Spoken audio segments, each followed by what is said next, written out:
জয় Hind everyone. আমরা class 10-এ পড়েছি 1857 সালের মহাবিদ্রোহ। ঠিক আছে, তো ওটাকে অনেকে ভারতের স্বাধীনতার প্রথম যুদ্ধ বলেও আখ্যা দিয়েছে। ঠিক আছে, ফার্স্ট ওয়ার অফ ইন্ডিপেন্ডেন্স, এটা মনে ভিডি সাভারকার বলেছে। ঠিক আছে, এরকম অনেক কিছু বলেছিল। যেমন আর মজুমদার বলে একটা ঐতিহাসিক বলেছিলেন যে এটা না প্রথম যুদ্ধ, না দেশের স্বাধীনতার যুদ্ধ, না ইসের, সবাই নিজের স্বার্থে লড়িয়েছে। আর একদিক থেকে যদি বলতে যাই, মানে একটা ভিউ থেকে, তাহলে 1857 যুদ্ধে সত্যি ইউনিটি ছিল নাই। আমাদের দেশের লোকগুলোর বিরুদ্ধে লড়িয়েছে, আর তার সঙ্গে সবার আলাদা আলাদা পার্সোনাল কারণ ছিল। ঠিক আছে, কারোর নিজের রাজ্য বাঁচাবার কারণ ছিল, কি কাউকে পুরানো বদলা নেবার কারণ ছিল, মানে সবার ভিন্ন ভিন্ন কারণ। ঠিক আছে, তো সবাই নিজের স্বার্থেই লড়িয়েছে। সত্যি বলতে গেলে ইউনিটি থেকেও লড়া নেই। ঠিক, আমি পুরুলিয়াতে থাকি, আমি চাইলে একদম ভদ্র বাংলা, এক্স্যাক্ট বাংলা যে আছে সেটাও বলতে পারি। বাট আমি এখানে কোনো ফ্যান্সি শো বা করতে আসিনি না, তো ব্যাকগ্রাউন্ডও ভালো রাখতে পারতাম। গ্রিন পর্দা আছে, রিং লাইট আছে, ল্যাপটপ আছে, এডিট করে একদম চিকন ভিডিও বানাতে পারতাম। বাট অত কী দরকার আছে, কথাটা মেনলি না, আমার ব্যাকগ্রাউন্ডে কী আছে ওটার সঙ্গে কী সঙ্গ। ঠিক আছে, যাই হোক, তো এসব ইগনোর করছি। তো সেরকম আমাদের দেশে যখনই কিছু হয়, যেমন এই যে রিসেন্ট একটা রেপ কেস হলো আমাদের কলকাতাতেই, আরজি কর হসপিটালে, মেডিকেল কলেজে। তো এখানে একটা ডাক্তারের উপর একটা মানে জিনিসটা হলো, তো রাস্তায় সমস্ত ডাক্তার নেমেছিল, তার সাথে সাধারণ মানুষও ছিল। রাস্তায় সমস্ত ডাক্তার নেমেছিল, আর মানে দেশের নানান জায়গা থেকে, মুম্বাই থেকে, উত্তরাখণ্ড থেকে, নানান জায়গা থেকে, দিল্লি থেকে, নানান জায়গা থেকে এর প্রতিবাদ জানানো হয় এই কলকাতার কেসটির বিরুদ্ধে। ঠিক আছে, তো সব জায়গায় প্রায় ডক্টর স্ট্রাইক করেছিল, ডক্টর রাস্তায় নেমেছিল। কিন্তু আমি বলতে খুঁজছি যে ডক্টরের সঙ্গে হয়েছে, তো কি শুধু ডক্টরই নামবে? আমি এটা বলতে খুঁজছি কি, মানে এই যে কেসটা আছে, এটা একটা ডাক্তারের সঙ্গে হয়েছে মানছি, কিন্তু তা বলে কি শুধু সাধারণ মানুষ আর ডাক্তারই নামবে? কাল দিন কোনো উকিলের সঙ্গে হলে শুধু উকিলরা নামবে? কাল দিন কোনো টিচারের সঙ্গে হলে কি শুধু টিচাররা নামবে? মানে আমি বলতে খুঁজছি যে সমাজের একটা তো মেয়ে ছিল, সে তার প্রফেশন যাই হোক, তো রাস্তায় আমরা যদি নামছি, তো কেন শুধু ডাক্তাররাই আছে? কেন অন্য কোনো প্রফেশনের লোকগুলো কেন নেই? আজ ডাক্তারের শুধু মিছিল, ডাক্তারের শুধু স্ট্রাইক করেছে, বাকি উকিল নেই, কোনো টিচার নেই, ব্যাংক এমপ্লয়মেন্ট নেই, রেলের কর্মচারীরা নেই, এরা কেউ নেই। তো কাল দিন কি এদের সঙ্গে পার্সোনালি এক করে হবে, তবেই এরা রাস্তায় নামবে? একজনের সঙ্গে হলো তখনই তো সবকে নামার বটে, সব কোটাকে, যত উকিল, যত টিচার, যত গভর্নমেন্ট এমপ্লয়ি, সবাইকে নামার আছে। যত জিমের মধ্যে যারা জিম টিম করে, সবাইকে নামার আছে। জিম করে কি বডিটা কী করবি? বডিটা পোজ আর মেয়েকে দেখানো। জিগার না থাকলে বডির কোনো দামেই নেই, কিছু কাজ নেই, কিছু নাই। ঠিক আছে, জিগার থাকা চাই। একজনকে মারতেও দেখবে যে 5-6 ছেলেকে নিয়েছে একজনকে মারতে, মানে ওইটুকু আর নাই যে একা একা যায় ভিড়বে ছেলেটার সঙ্গে। তো এটাই বলতে খুঁজি যে সবাইকে নামার বটে, শুধু ডাক্তার কেন নামবে? নামতেই যদি হয় তো সবাই নামো। কিন্তু না, ডাক্তারি প্রফেশন শুধু ডাক্তার নামবে, আর কিছু না। কত এমন উকিল আছে যাদের আমি পডকাস্ট শুনি, বলে যে হ্যাঁ উকিল যদি চায় তো যে কোনো কেসকে চেঞ্জ করতে পারে। তো ভাই, তো তোমরা এই কেসগুলো নিজের থেকে কেন লিছো না? কেন ইনভেস্টিগেশনের জন্য জোর দিছো না? কেন কেস ঠুকছো নাই? পয়সা দিবে তবেই করবে? তোমাদের কোনো সামাজিক দায়িত্ব বলে নাই যে করা উচিত? এত জন আছে। আর পার্টি পলিটিক্সের ভরসাতে থাকোই না, আমি সোজা কথা বলছি। যেমন আমি জাস্ট একটা এক্সাম্পল দিচ্ছি, আমি কারো সাপোর্টও বলিনি, কারো অ্যাগেনস্টে বলিনি, আমি জাস্ট একটা এক্সাম্পল দিছি। ঠিক আছে, আমাদের ওয়েস্ট বেঙ্গলে কেস হয়েছে, তো অপোজিশন টিএমসিকে গাল দেবে। তো ইউপিতে যখন কেস হয় তখন ওখানকার অপোজিশন বিজেপিকে গাল দেয়। কাজ দু ক্ষেত্রেই হয় নাই, মাফিয়া মরছে, রেপিস্ট মরে নাই।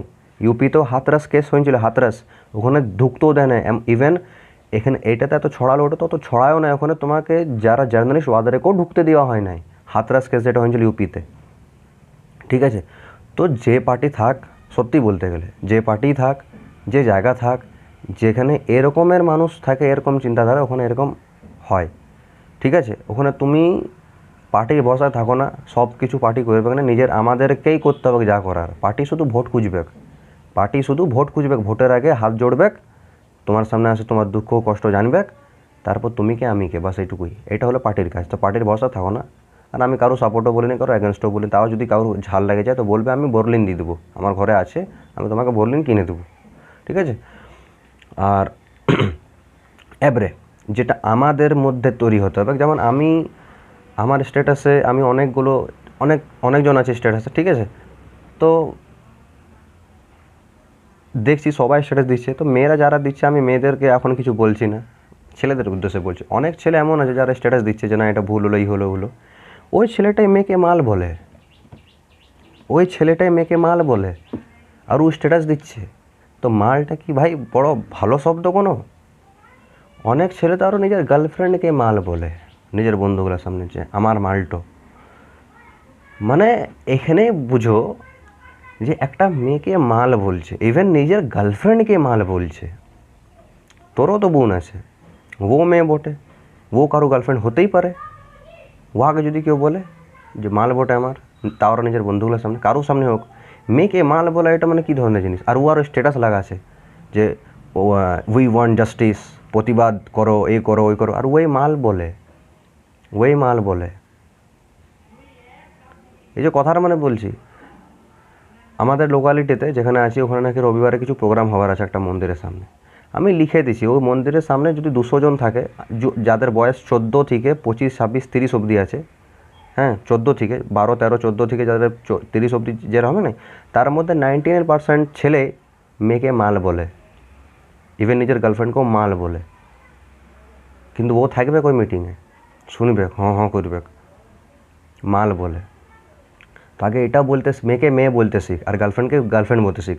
যদি গার্লফ্রেন্ডকে গার্লফ্রেন্ড বলার দম নাই লোকের সামনে, তো তোর গার্লফ্রেন্ড রাখারও উচিত নয়, ঠিক আছে? সোজা কথা, মেয়েকে মেয়ে বলতে শিখো আর গার্লফ্রেন্ডকে গার্লফ্রেন্ড বলতে শিখো, মাল লয়, ঠিক আছে? আগে নিজে পাল্টা, তবে লোকে পাল্টাবে।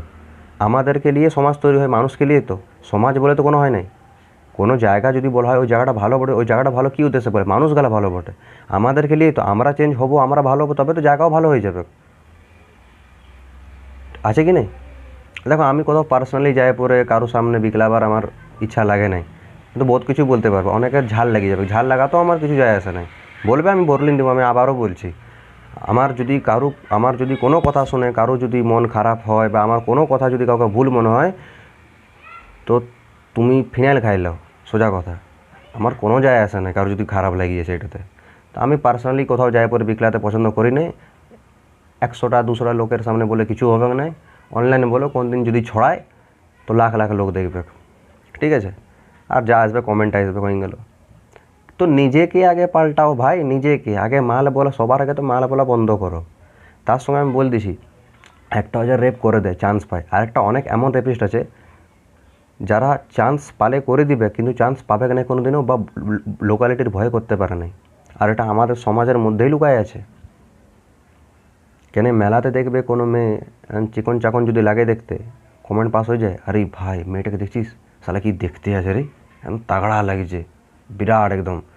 তো এই যে মেয়েকে কোনো মেয়েকে দেখে, ওর ড্রেস পরে বলছি, ওর ড্রেস কী পরছে সেটা বলে দিচ্ছি। আমি এমনও দেখেছি যে ভালো ড্রেস পরা মেয়েকে দেখেও এরকম কমেন্ট আসে যায়, ঠিক আছে? যেমন তেমন ড্রেস তো বাদিয়ে দিচ্ছি, ভালো ড্রেস পরা, একদম ভালো ড্রেস পরা। আমি জানি না ড্রেসের নাম, সালোয়ার কামিজ না কিছু একটা বলে, আমি সত্যি ড্রেসের নাম বুঝি নাই। তো যাই হোক, মানে একদম ভালো ড্রেস পরা, কালচারাল ড্রেস যাকে বলতে পারো, বা একদম একদম ভালো মানে যাকে ভালো বলা, সেরকম ড্রেস পরা মেয়েকেও এরকম কমেন্ট পাস হচ্ছে। তো এরকমের যে কমেন্ট, আরে ভাই মেয়েটাকে দেখ কী লাগছে দেখতে, সলিড আছে, হ্যাঁ তাগড়া ফিগার, এরকম টাইপের যে কমেন্টটা পাস হয়, কি আর মধ্যে তুমি একটা রেপিস্টের মতন ধারণা পাচ্ছ নাই? অবভিয়াসলি আছে। আর আবারও বলছি, কাউকেও যদি ঝাল লাগছে, আমার লোকালিটি যদি হোস, আমার সঙ্গে দেখা করবি, কোনো অসুবিধা নেই, ঠিক আছে? আমাকে ফোন করবি, দেখা করবি, আসবি, বা আমাকে ডাকবি, কোনো অসুবিধা নেই। আর বাইরে যদি কাউকে ঝাল লাগে তো আমাকে বলবে, তোমাকে ঘরে আমি বড়দিন পাঠিয়ে দেবো, ঠিক আছে? কিন্তু এটা সত্যি বটে, যদি কেউ কোনো ছেলে এই কমেন্ট করছে, কি ফিগার আছে রে ভাই, কি দেখতে, দেখছিস, ব্রেস্ট নিয়ে বলে দেয়, হিপস নিয়ে বলে দেয়, কমেন্ট পাস হয়ে যায়, তো ভাই তোর মধ্যে একটা রেপিস্ট লুকায় আছে। সত্যি বলছি, মান নাই মান, তোর মধ্যেও আছে, তোর মধ্যেও একটা ছোটোখাটো রেপিস্ট লুকায় আছে। কেন এটা ওই বলবে এরকম কাউকে জাস্ট ওই করা যে হ্যাঁ সুন্দর লাগছে দেখতে, এটা আলাদা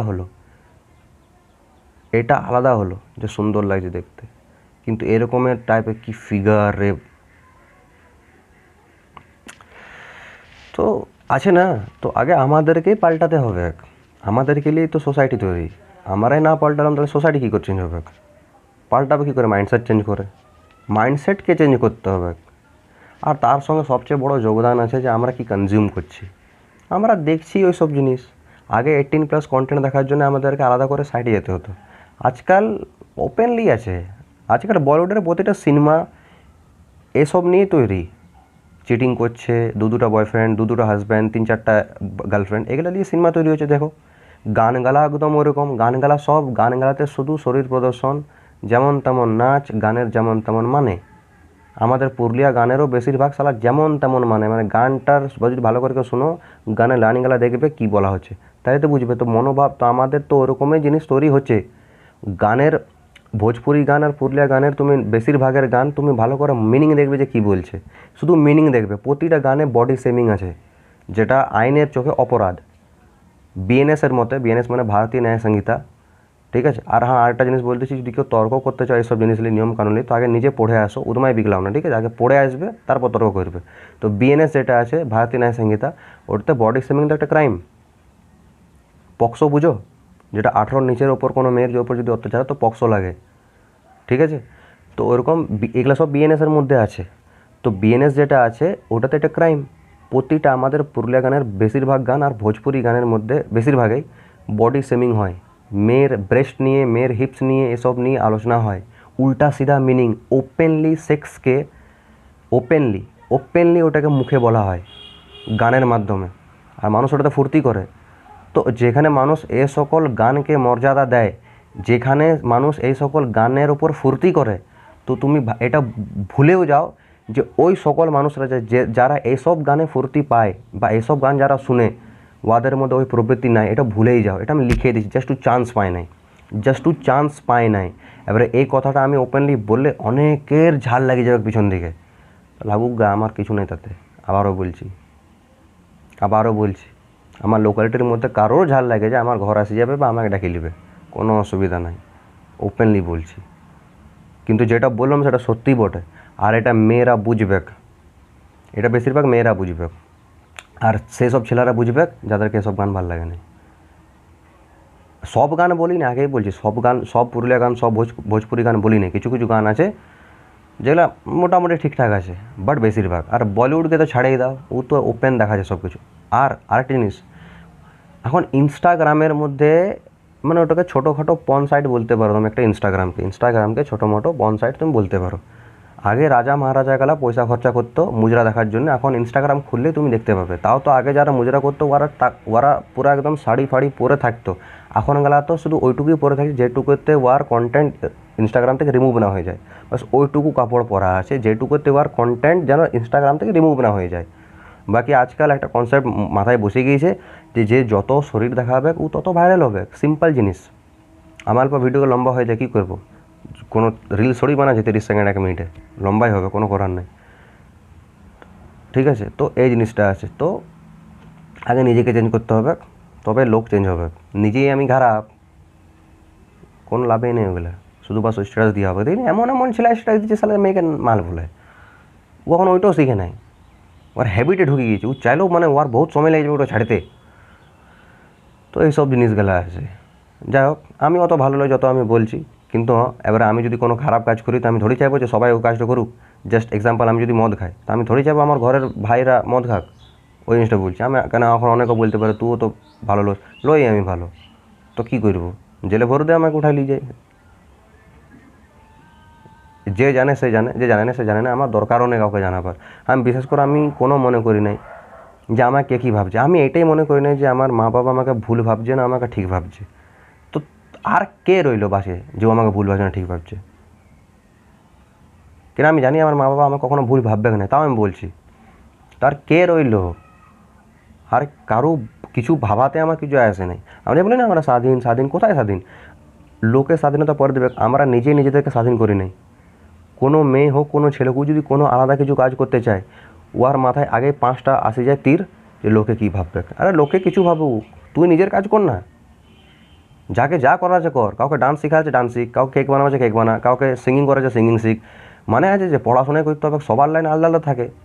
আমি এবারে সোসাইটির চাপে, মা বাপের চাপে এমন লাইন ধরছি যে লাইনের সঙ্গে আমার কোনো সঙ্গ নাই, তো এটা তো ভুল করছি আমি। তো আমি নিজের সঙ্গে স্বাধীন নাই, তো আমাকে লোকে কী স্বাধীন হতে দেবে?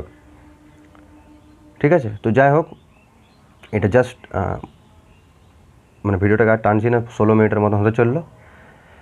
তো আগে নিজেকে পাল্টাতে হবে, তবে সোসাইটি বদলাবে। আমাদেরকে নিয়ে সোসাইটি তৈরি হয়, মুখের ভাষা ঠিক করতে হবে আগে, ঠিক আছে? তো অন্য ভিডিও দেখা হবে, ভিডিও আসতে থাকবে এবারে অনেক কিছু নিয়ে। যা বলার থাকে কমেন্টে বলতে পারো, ঠিক আছে? আবারও বলছি, কাউকে যদি আমার কোনো কথা শুনে খারাপ লাগে, ফিনাইল খাইলাম। Good bye.